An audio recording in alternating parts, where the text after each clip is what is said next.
Okay, today I have a quick review for the Unit 5 exam. Kind of having some technical difficulties, so don't get any video of me tonight. Sorry about that. Okay, manifest destiny. Remember, this is our God-given right to spread out west and conquer as much land as we can. And some of the land that we get is Texas, Oregon, Utah, Nevada, California, and everything in between. And so with this goal of spreading out west, one of the places that we get, of course, is Texas. Now, we annex Texas. We don't actually fight Mexico for Texas. And most of our presidents had decided not to annex Texas. They thought it would start controversy over slavery. But James K. Polk, our Manifest Destiny president, said, bring it on. He said, annex Texas, and I'll worry about that controversy later. And so now that we have Texas, quickly we get the Mexican-American War. Now, one thing to keep in mind still is that annexing Texas did not cause the Mexican-American War. James K. Polk wanted California, and so he tried to buy it from Mexico, and when they refused, Polk had sent the army to Texas, California, and the Navy also to California, and was preparing for something. And the little scuffle that started the war was in Brownsville. So the American troops in Brownsville and then the Mexican troops on the other side of the border had a little scuffle, and then that was enough to get Congress to declare war. So with this war, of course, the Americans win, and we get the Treaty of Guadalupe, Hidalgo. And the three components of the treaty are they settle the border of Texas at the Rio Grande. The Americans get California, or the Mexican cession, and the Americans pay $15 million to Mexico. Justifications for manifest destiny. One big thing is, as we're moving west and we're taking the land away from the Native Americans and even the Mexicans, right? People kind of justified that by that belief in cultural superiority, that white men were superior to others, and that's one, they were going to bring civilization to the Native Americans. So kind of like the white man's burden during the imperial era. All right, so all of this new land is going to create problems over slavery, because now we've got to figure out if these new territories should be free or slave states. So we know we've got a lot of compromises, right? Now, one thing to keep in mind with these compromises are some underlying goals. So on the surface, the North wants slave states, the South wants, the North wants free states, the South wants slave states. But this is all about political representation. And in Congress, the Southerners want as many slave states so that they have that representation in Congress and they can pass slave-friendly laws, and vice versa. So keep in mind this idea of representation in Congress as part of the compromises. The Compromise of 1850 has 5 components. California is a free state. Utah and New Mexico come in with popular sovereignty. You get the stronger fugitive slave law. They abolish the slave trade in Washington, D.C., and Texas loses its tumor, or that extra little piece of land in the panhandle.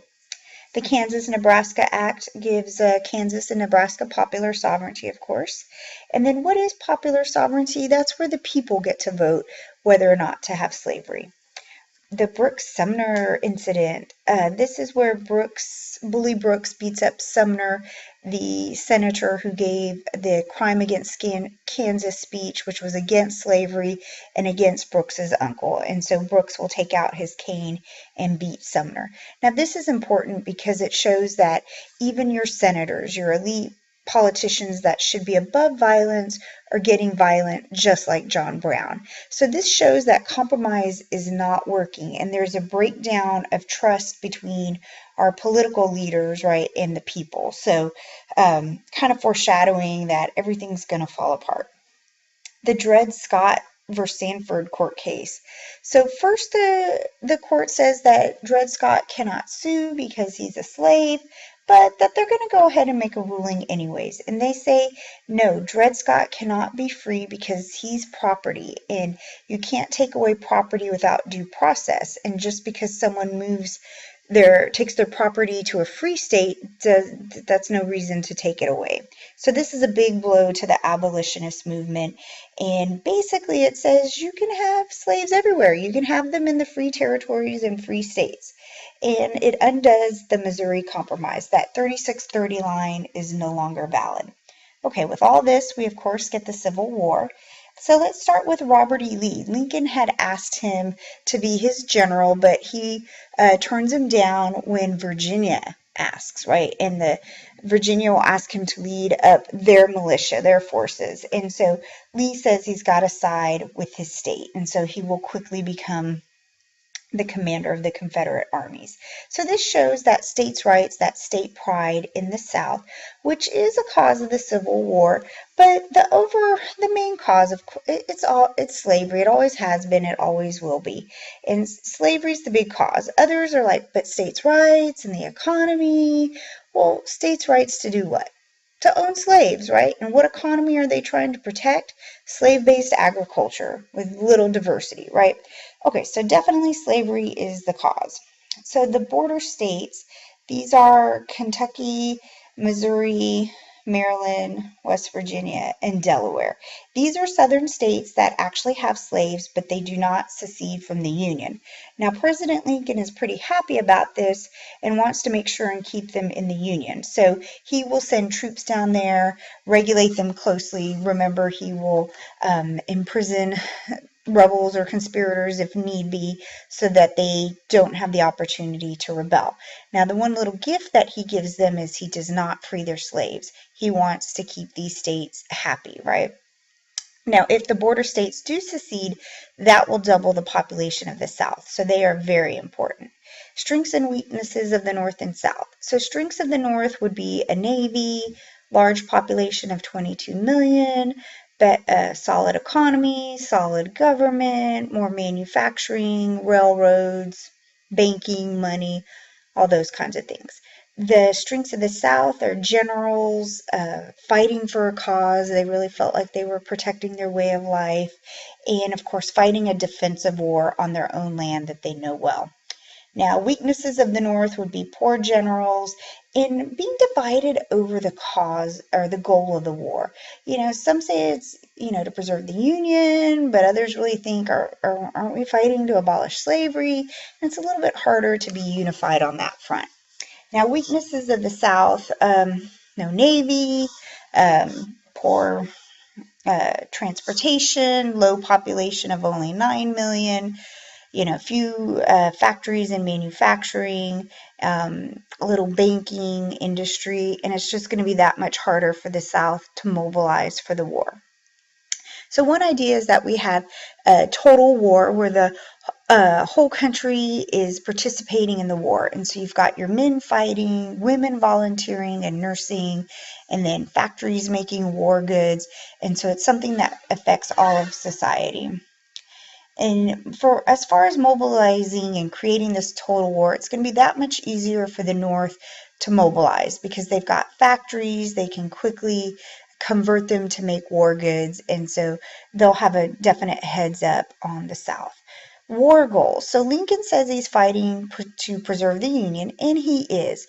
But during the war, that goal changes to add on, we're also going to abolish slavery. And this happens with the Emancipation Proclamation that is issued after the Battle of Antietam. So finally, the North wins a big enough battle that they can kind of threaten the South. But Lincoln asked the South, hey, surrender now, please, and we'll let you keep slavery where it is. Not in the territories, but you can keep it in the South. And they refuse. And so Lincoln will issue that Emancipation Proclamation, which frees the slaves only in the Confederacy, not the border states. And so he's saying, look, when we go down there and attack you, and we will, we're going to free your slaves. We're going to hurt your citizens. We're going to take their property away. No one's going to be able to farm their crops. The slaves will be gone. And your citizens are going to be very disruptive, and they're going to beg you to surrender. So we're going to undermine the support for your war effort, which is, pretty much comes true. And then, of course, we get to have that moral victory of defeating slavery.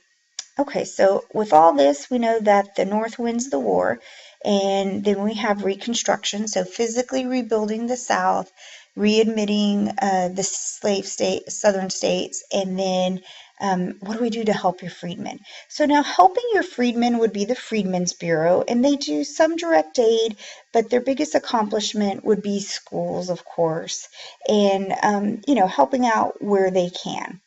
So readmitting those southern states, keep in mind that, they've got the 10% plan, only 10% have to pledge an oath of allegiance. They've got to accept the 13th and 14th Amendments.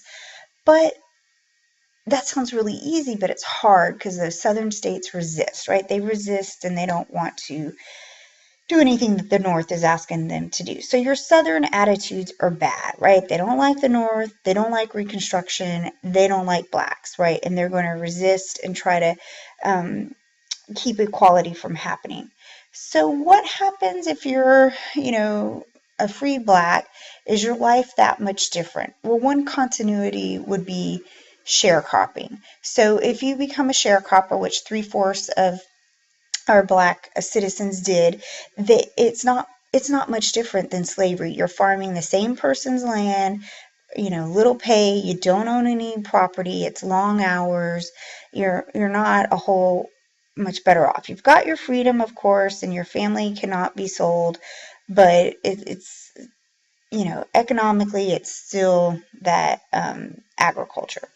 Okay, redefining citizenship. Well, we passed the 14th Amendment, which says everyone, regardless of color, if you're born in the United States, is a citizen. So that's one way citizenship is redefined. But then the South tries to pick away at that. And they say, oh, but citizenship doesn't guarantee the right to vote or due process or equality in front of the law. And so they'll pass some laws saying things like, citizenship doesn't guarantee the right to vote. That goes to the states. And black code saying blacks can't, have jury duty. They can't testify against whites. Things that should be a normal part of your citizenship. And then, of course, black codes are laws to discriminate against blacks, right? Kind of lower their social and economic and political abilities. And of course, the whites do these because they're resisting the changes brought upon by emancipation. They're resisting having this equality, right? And they feel like they're superior to blacks and they need to subjugate them.